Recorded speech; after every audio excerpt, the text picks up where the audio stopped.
Assalamualaikum warahmatullahi wabarakatuh. Alhamdulillahirabbil alamin.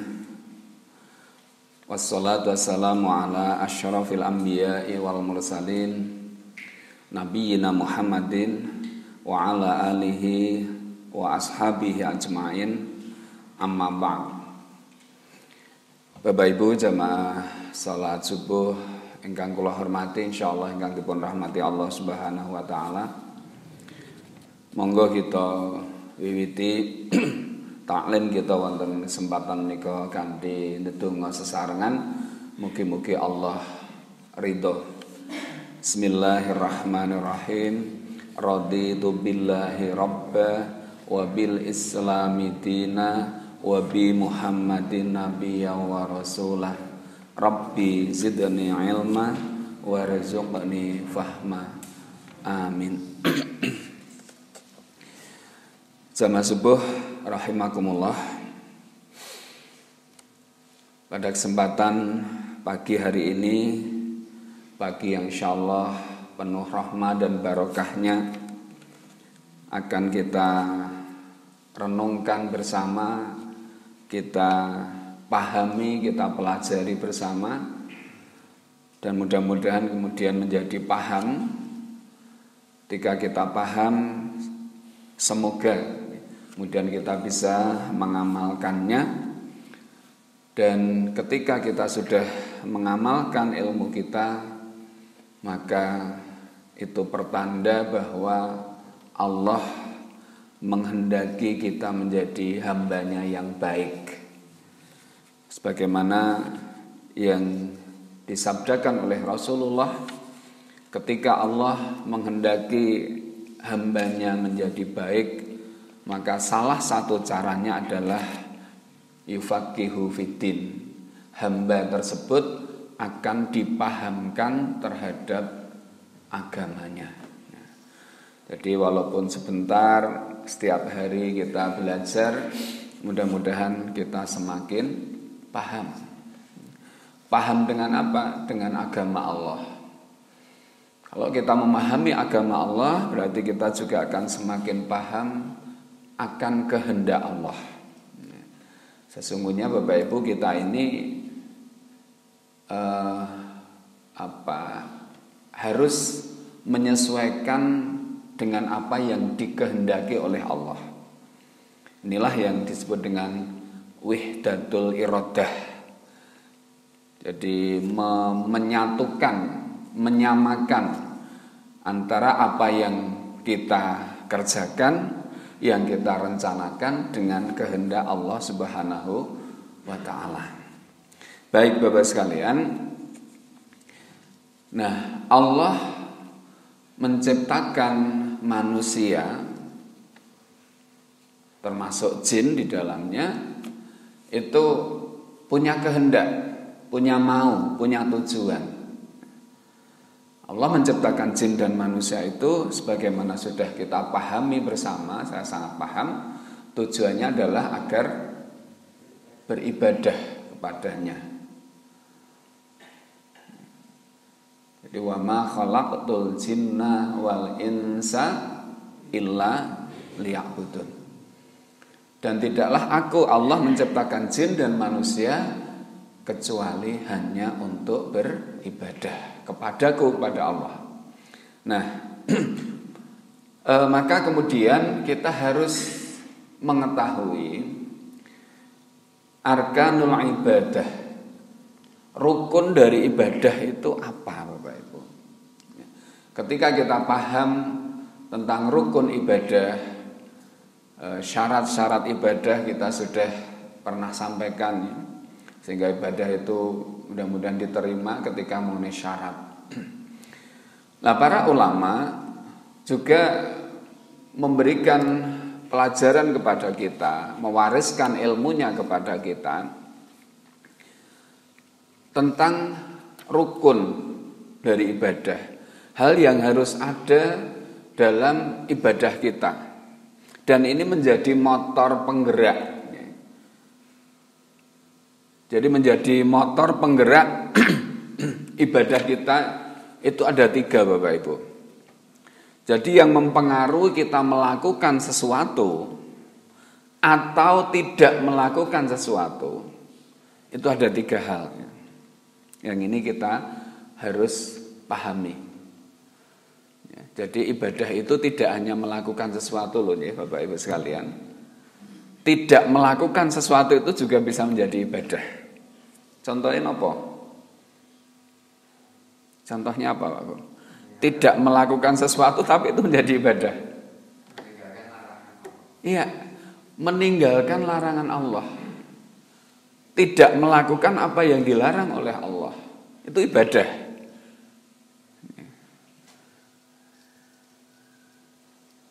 Berarti dia juga melakukan sesuatu. Dan itu lebih berat. Itu lebih berat karena yang dilarang Allah itu kan manusia cenderung ingin mencoba ya Bapak Ibu. Manusia cenderung mencoba dan itu cenderung yang enak-enak ya. Maka manusia kepengen mencoba dan jumlahnya sedikit ya. Jumlahnya sedikit yang dilarang oleh Allah itu.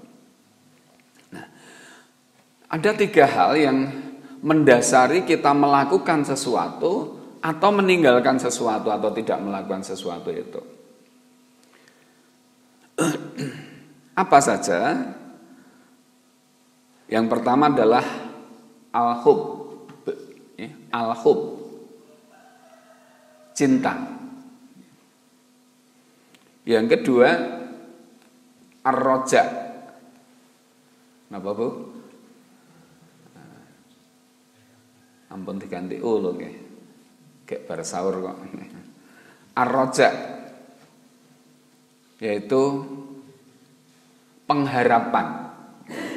Harapan roja itu. Kemudian yang ketiga adalah al-khauf. Rasa takut. Rasa takut. Di al-hub cinta, ar-roja apa? Harapan dan al-khuf atau khauf nih. Al-khauf yaitu rasa takut. Jadi 3 hal itu yang kemudian menjadikan kita melakukan sesuatu atau meninggalkan sesuatu. Kalau pagi hari ini kita hadir di masjid ini karena mencintai Allah, berarti kita sudah benar gitu. Dan itu jaminan yang kita lakukan ini akan bertahan. Senang ataupun susah, dalam keadaan sempit maupun lapang, berkecukupan maupun berkekurangan, kita akan tetap hadir. Ketika yang kita lakukan sudah digerakkan karena rasa cinta kita kepada Allah. Nah, dan ini tentu tidak serta-merta, mboten ujuk-ujuk. Kita semua sangat merasakannya. Mencintai sesuatu yang tidak tampak itu mboten gampang tau Pak Bu. Nah, mencintai sing barang sing ketok niku gampang. Ketok apik, ketok endah, ketok gemeske ngoten ya. Itu kita mudah mencintainya. Tapi yang kita cintai ini tidak kelihatan, tidak tampak. Kita tidak pernah ketemu. Maka barang siapa yang bisa ini luar biasa. Wong barang ra ketok, rung tau petuk, ya. Rung tau ngerti wujude, kok kita bisa mencintai. Termasuk Rasulullah, kita tidak pernah ketemu dengan Nabi. Tapi kita harus mencintai Nabi. Dengan mengamalkan sunnah-sunnahnya. Dengan memperbanyak membaca sholawat. Allahumma sholli ala Muhammad dan seterusnya. Cinta Pak sekalian. Ini akan menggerakkan kita. Dan ini mudah kita pahami. Ketika kita mencintai sesuatu maka kita mau berkorban. Apapun kita lakukan untuk yang kita cintai. Lah niki pun onten apa dereng hubungannya kita kepada Allah itu ya. Jadi ketika kita mencintai sesuatu, kita mau berkorban dengan sangat ikhlas. Ketika kita mencintai anak kita, maka apapun kita lakukan untuk yang kita cintai itu. Bapak Ibu mbok bilih kemutan langsung datang tiang sepuh kita rumiyin. Begitu mencintai anak-anaknya kita semua, apapun dilakukan. Bangun malam, nyiapke dagangan, masak, mengkele sare, kari dhewe, lewungu dhisik dhewe. Direwangi ibarate sirah nggo sikil nggo sirah ibaratipun itu untuk yang dicintai dan beliau lakukan dengan sangat ikhlas. Kita sekarang sudah menjadi orang tua juga merasakan itu. Kita melakukan kalau sudah untuk anak kita, anak-anak yang kita cintai. Mboten wonten ngeluhipun mboten wonten. Rasanya kesel itu juga tidak ada. Itulah cinta yang sejati. Nah, kados pundi sak menika Bapak Ibu. Hal itu ada kaitannya hubungan kita dengan Allah. Nah, niki sing perlu dipupuk, perlu ditumbuhkan. Bagaimana hubungan kita dengan Allah niku kaya dene nalika kita nresnani mencintai yang selain Allah. Yang tampak itu. Menawi menika sampun wonten Bapak sekalian. Ini baru bener nih. Jadi orang-orang yang beriman itu asyaddu hubbalillah. Jadi tresnane marang Gusti Allah menika sangat itu. Tresnane pada Allah itu sangat. Kalau mau ibu-ibu lewungu, kula rada percaya mboten rada, kula yakin ibu-ibu bangunnya lebih dulu daripada bapak untuk mempersiapkan sesuatunya subuh niku nggih nadan wonten bilih setunggal kalih sing bapak dhisik ya ana. Tapi secara umum mungkin ibu itu lebih dulu bangun ya. Sekali lagi dengan ikhlas itu dilakukan. Nah mudah-mudahan itu benar-benar karena cintanya kepada Allah. Dan kita hadir ke masjid ini juga kita lakukan karena itu. Nah, ini tidak bisa tumbuh begitu saja Bapak Ibu. Itu juga didukung. Ya. Kita kemudian melakukan sesuatu itu, dorongan utamanya ketika sudah karena rasa cinta maka yang lain-lain itu menjadi kalah.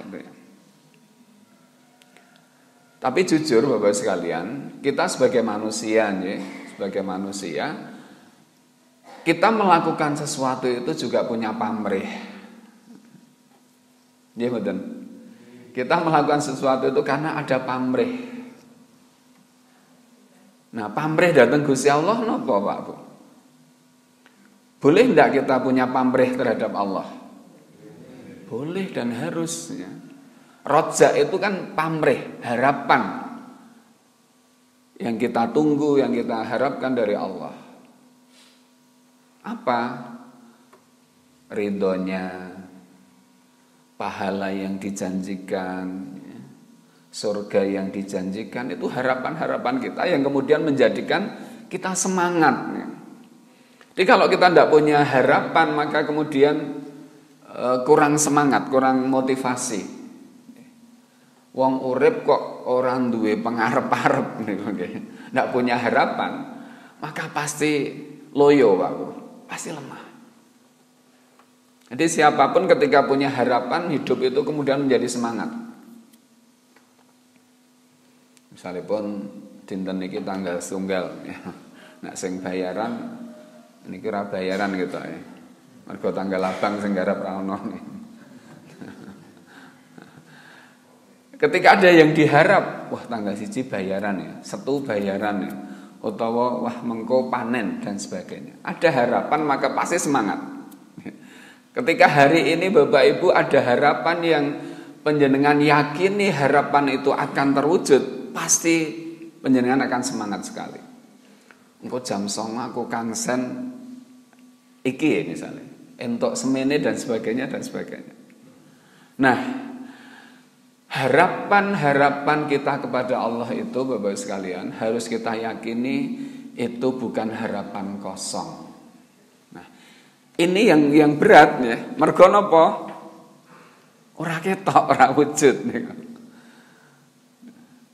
Beda dengan harapan yang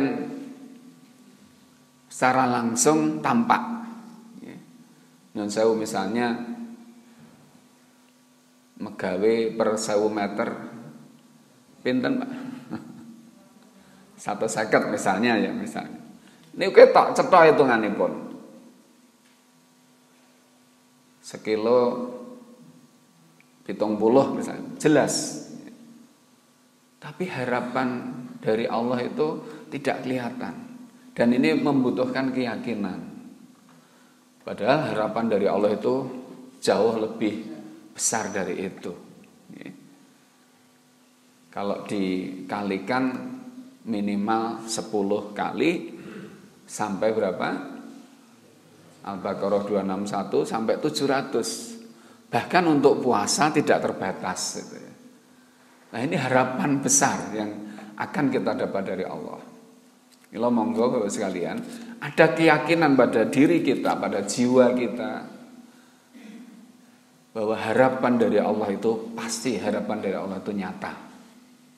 Maka kita akan semangat. Kita akan semangat. Kulo semangat Bapak Ibu karena saya punya harapan. Ketika saya menyampaikan informasi ngaten menika, ini ada sesuatu yang saya dapat dan itu besar.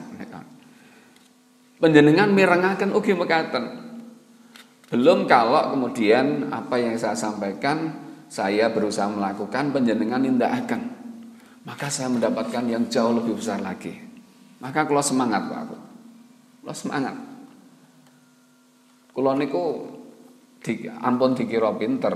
Kula nek ming mergone maca dhisik panjenengan mboten. Terus wau dalu panjenengan pun sare kula lagi lekas maca. Wau enjing jenengan tesih sare kula wis maca niku. Wong kula mulai maca wau dalu pun jam 11. Enjing jam 3 pun mulai maca melih ra ketang sedelet. Terus ming mergo kula dhisik mawon, mboten kok kula luwih pinter mboten, blas sama sekali tidak. Nah, kenapa kemudian ini bisa kami lakukan dengan enteng, dengan ringan? Pertama karena cinta tadi.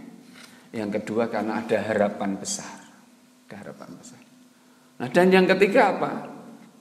Al-khauf kalau karena takut. Karena ada rasa takut kalau tidak dilakukan. Nah, terus menawi umat Islam sampun nggadahi tigang napa nggih rukun ibadah menika sepisan malih al-hub ya, rasa cinta kepada Allah, pada Rasulnya, kemudian roja harapan yang pasti, yang mantap ya, dan diikuti dengan rasa takut, maka pasti Pak kita akan semangat melakukannya, insya Allah dengan ikhlas dan istiqomah pasti. Kita akan lakukan terus menerus. Ini yang harus kita hidupkan di dalam jiwa kita. Tiga hal itu harus ada. Harus ada 3 hal itu. Kalau hanya ada salah satu mungkin kurang semangatnya. Salah satu kalau dasarnya cinta itu sudah akan berdampak pada yang lain. Ning mergo ditok misalnya hanya karena rasa takut ya, itu bisa menjadi pesimis ya. Kalau hanya karena harapannya terlalu besar, itu juga bisa menjadi terlalu pede, overconfidence yang kemudian tidak produktif. Misalnya, ya Bapak sekalian, contoh orang yang harapannya terlalu besar tetapi tidak diikuti rasa takut dan rasa cinta. Napa? Gusti Allah ki maha paring pangapura kok misalnya.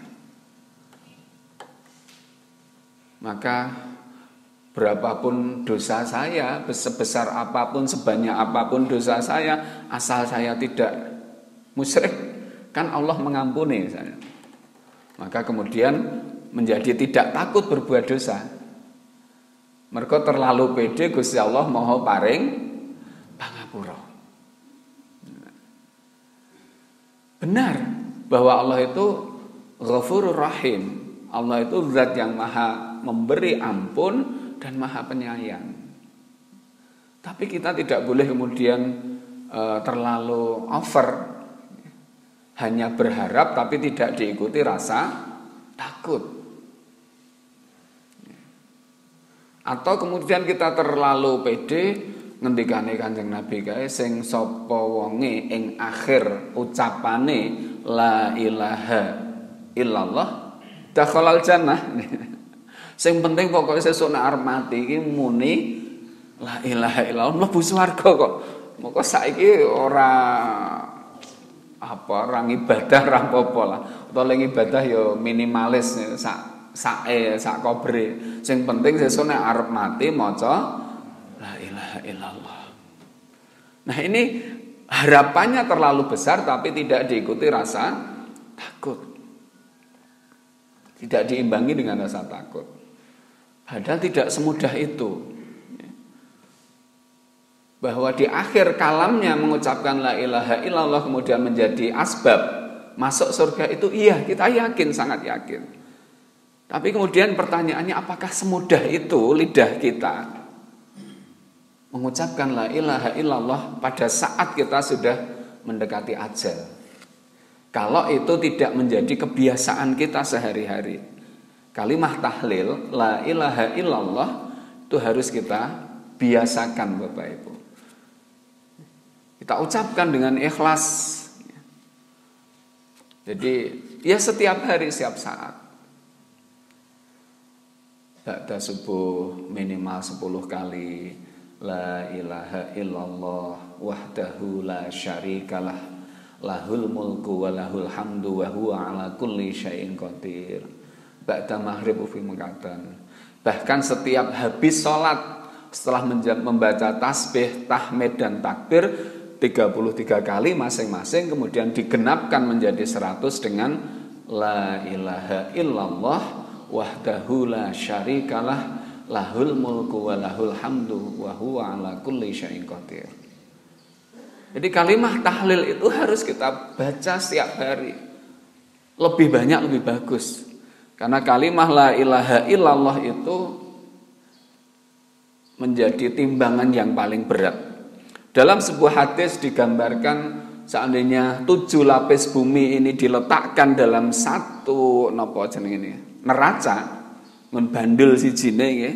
Kemudian kalimat la ilaha illallah di bandel yang satunya, maka yang akan bergerak turun itu adalah kalimat la ilaha illallah. Jadi artinya dunia ini di mata Allah tidak ada nilainya Bapak-Ibu sekalian. Di mata Allah tidak ada nilainya. Kemarin sudah kita gambarkan seperti apa Ibu Bapak dunia itu. Kemudian seperti setetes air di ujung jari kita. Yang kedua seperti apa? Ada apa? Batang wedhus. Kayak batang wedhus cacat, kuru, cilik. Didol ra payu dikake wae moh. Itu dunia. Di mata Allah ya. Oh, kalau di mata kita ya beda. Di mata kita dunia itu segalanya. Kita uber dengan cara apapun. Nah, Bapak sekalian rahimakumullah, itulah 3 hal yang harus ada sekali lagi dalam jiwa kita, dalam diri kita untuk memupuk ibadah kita agar terus-menerus kita lakukan. Tumbuhkan rasa cinta kita kepada Allah, kepada Rasulullah. Kemudian yang kedua, tumbuhkan harapan kita kepada Allah, bahwa harapan kepada Allah itu pasti. Sedangkan harapan kepada selain Allah itu awake dhewe pun bola-bali kecelek. Nggih mboten. Harapan kepada selain Allah itu kita sudah sering kecelek. Tapi harapan kepada Allah itu pasti. Dan yang ketiga, tumbuhkan rasa takut kita kepada Allah. Insya Allah dengan begitu ibadah kita akan terus menerus kita lakukan sampai akhir hayat kita.